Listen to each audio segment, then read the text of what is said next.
Heartburn over the possible windfall gain to the BCCI may be behind the revolt by former ICC and PCB officials. It is virtually a battle between the BCCI and a sulking PCB.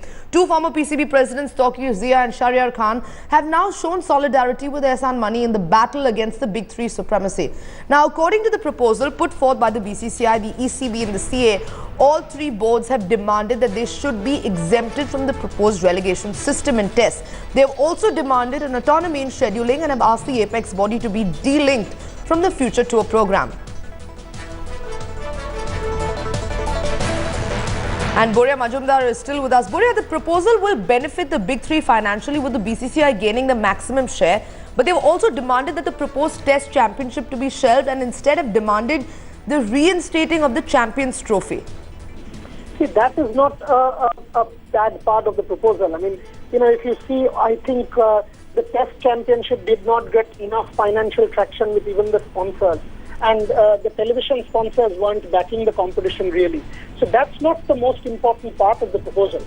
The most important part of the proposal is the issue of revenue sharing, is the issue of relegation, and the issue of control of the ICC. That's the most important part of the proposal. And that for me is the significant aspect.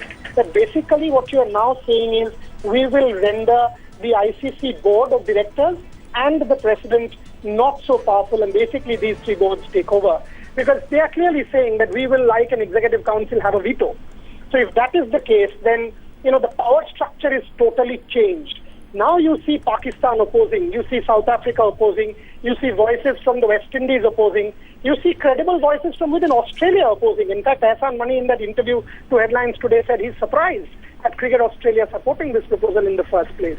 And these are important heavyweights. It takes a lot of spine now to stand up to the might of the BCCI within the echelons of the ICC, given BCCI's financial clout. But these people who are now protesting have that spine because they are former presidents. They have important credibility behind them. So right. I'm telling you, I've never seen something like this before. It is quite unprecedented. Right, Boria, but let's just talk about a spin-off to this larger issue. This heartburn over this possible windfall gain to the BCCI, could it possibly also be behind the revolt by the former ICC and PCB officials? Possible, but you have to see the proposal in its entirety. You have to see where this is going. I mean, this is like sort of ceding control of the world game to three particular countries. It's sort of telling you that even if these countries play badly, they will almost be in cricket's elite tier. It's basically saying that we will decide who we will play against, and the smaller countries can sort of go do whatever they like. So it's a fundamental revamp of the structure, and that for me is at the essence of it all. So it's interesting. I mean, I keep saying it.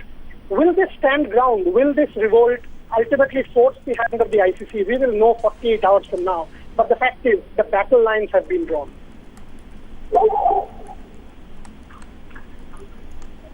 Absolutely. Boria Majumdar, our consulting editor of the India Today Group, bringing us that exclusive story.